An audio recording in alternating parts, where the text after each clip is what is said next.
उत्तर प्रदेश की जनपद हापुड़ में आज मुख्यमंत्री का 2 विधानसभा सीटों पर प्रोग्राम हुआ, जहां पहुंचकर सबसे पहले धौलाना विधानसभा के बीजेपी प्रत्याशी धर्मेश तोमर के समर्थन में डोर टू डोर वोट मांगे। उसके बाद उप मुख्यमंत्री ने कार्यकर्ताओं को जीत का मंत्र दिया।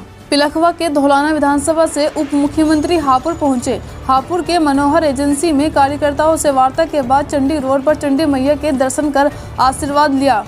साथ ही सदर बीजेपी प्रत्याशी विजयपाल आरती के लिए डोर टू डोर वोट मांगे। उसके बाद उप मुख्यमंत्री बीजेपी जिला कार्यालय पहुंचे, जहां एक प्रेस वार्ता का आयोजन किया गया।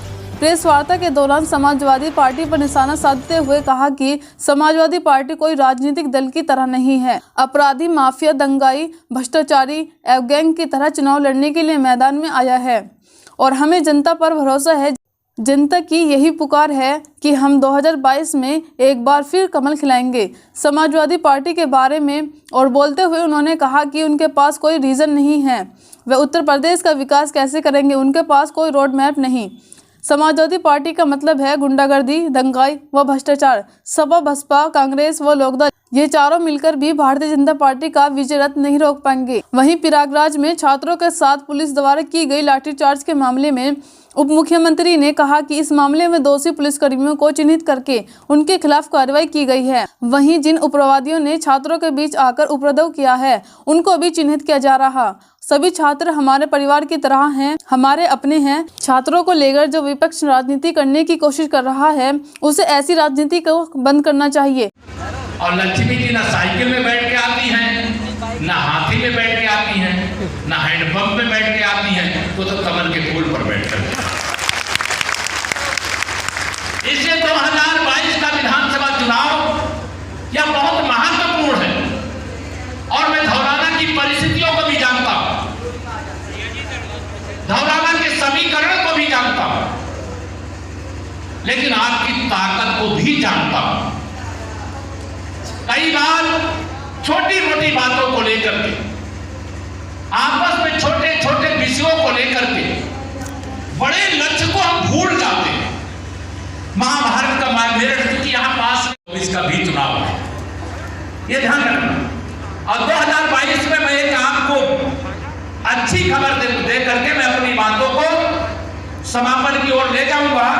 उत्तर प्रदेश के अंदर जैसे 2014 में, जैसे 2017 में, जैसे 2019 भारतीय जनता पार्टी की लहर, भारतीय जनता पार्टी की विजय सुनिश्चित करने का काम यूपी की जनता जनार्दन ने किया था, वैसे ही 2022 में भी हम उत्तर प्रदेश के अंदर पूरे विश्वास से आप सबके आशीर्वाद और समर्थन के बल पर यह कह सकते हैं कि फिर एक बार हम 300 पार करने जा रहे हैं, 300 पार। लेकिन उसमें धौलाना का विधायक भी हमें चाहिए। और तब धौलाना का विधायक हमें मिलेगा जब यह आप समझोगे कि प्रत्याशी हमारे साथी, हमारे छोटे भाई धर्मेश जी नहीं, आप सब अपने आप को प्रत्याशी मान करके चुनाव की बागडोर को अपने हाथों में लेने का काम करने वाले, चाहे गठबंधन के रूप में, चाहे अलग अलग, उनके पास कोई विजन नहीं। उत्तर प्रदेश का विकास कैसे करेंगे इसका कोई रोड मैप नहीं। समाजवादी पार्टी का मतलब होता है गुंडागर्दी, दंगागर्दी, भ्रष्टाचार। और मैं अगर सपा, बसपा, कांग्रेस और पश्चिम में मैं लोकदल का भी अगर नाम लूं, तो यह चारों मिलकर के भी भारतीय जनता पार्टी का विजय रथ 2019 के लोकसभा चुनाव में नहीं रोक पाए। इसलिए 2022 के चुनाव में मैं पूरे विश्वास से कह सकता हूं कि पश्चिम से लेकर के पूरब तक 2014, 17 और 19 की तरह भारतीय जनता पार्टी की आंधी चल रही है, को फिर से जिता रही।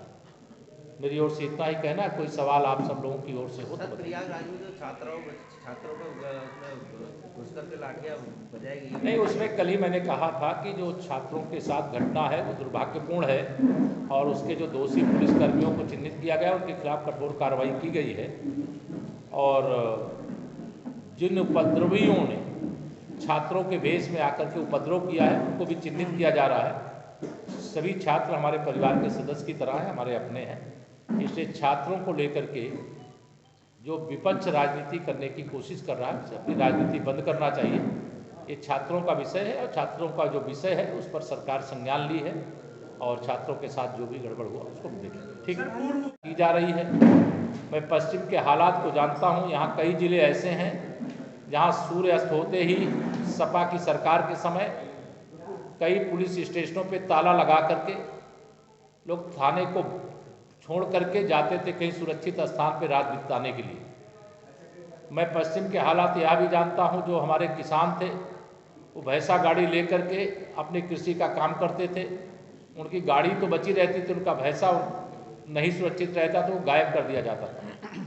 इस क्षेत्र के कई ऐसे स्थान हैं जहाँ बेटियाँ हमारी विद्यालय स्कूल पढ़ने के लिए जाना बंद कर दी थी, लेकिन भारतीय जनता पार्टी की सरकार आने के बाद माहौल बदला है। हमने अपराधियों के खिलाफ कार्रवाई की है और एक सुशासन का जो वादा किया था उसे जमीन पर उतारने का काम